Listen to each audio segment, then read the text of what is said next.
One of the topics of concern to many educators when dealing with military students is how to handle special requests. You've probably had experience dealing with traditional students who have had family emergencies that required them to get a special exemption or amount of time on an assignment and so forth. They may have even had to leave class for a while. The question, though, with military students sometimes comes in is, what about things like deployment and leave and R&R and situations that are unique to the military? How do you handle those? Now, this is a tough one because it really is a judgment call on the educator's part, and a great deal of what happens is just common sense on your part. I would suggest to you, though, that there are events in the military lifestyle that are very disruptive. Deploying, of course, to a combat zone, or maybe returning to a combat zone for a brief period of rest and relaxation. You know, these are things that are a little bit unique to the military, and how you handle those as an educator is up to you. But the general rule that I follow is, when did the student know about what was going to happen?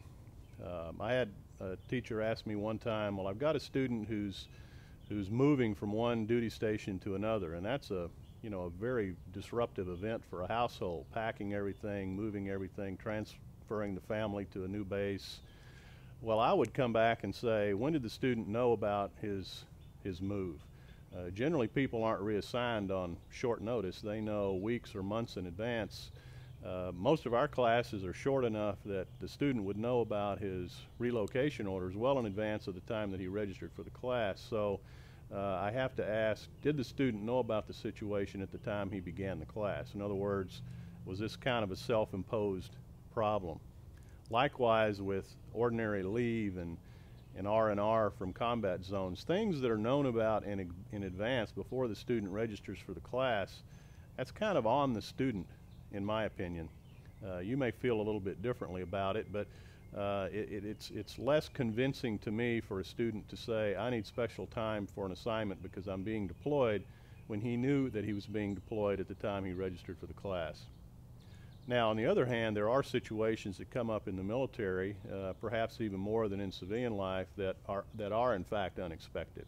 There are the unexpected short notice deployments, and there may even be some temporary relocations of families that occur on short notice.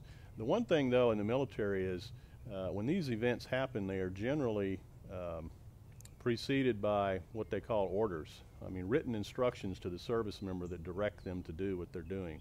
There are deployment orders, there are relocation orders, there are temporary duty orders, and these are documents that have dates that can clearly show when they were prepared and when the service member received them. So if you ever have any doubt about whether the service member knew about the situation before the class started or not, you can always ask to see the orders, or in extreme cases, if you're a little bit distrustful perhaps, and again, this is up to you, you can ask to have the service member superior send a note on his behalf that explains the situation. So I would say, if you're suspicious, check it out a little bit more. If you're not suspicious, that's up to you, but generally my rule is, when did the student know about it? When did the class start? And that's kind of my basic rule of thumb. From there, all these situations are so different, it's really a judgment call on your part.